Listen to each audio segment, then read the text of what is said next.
U.S.-China ties may be stabilizing, but there is no shortage of disputes to manage, as U.S. Secretary of State Antony Blinken met Friday in Beijing with Chinese President Xi Jinping. For Blinken, a main priority is stopping Beijing's support for Russia's war in Ukraine. In our discussions today, I made clear that if China does not address this problem, we will.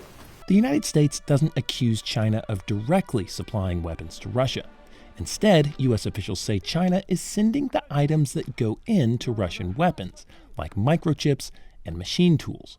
Blinken said the U.S. may enact sanctions to stop that cooperation, though analysts say that may be tricky. Dual-use equipment is really hard to control in the sense that they may be exported under what looks like completely legitimate reasons with legitimate business partners.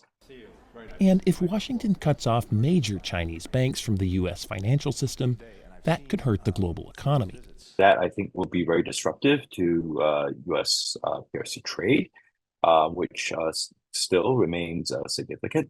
But I think, before we get to that point, it's possible to put limits on certain transactions. It may be possible to target smaller banks.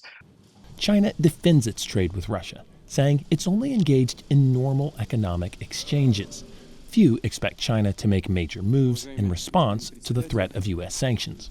It's very much the question of pride, China's national pride. It's not only about, economic calculations. It's just another issue that could disrupt a U.S.-China relationship that had only recently begun to stabilize.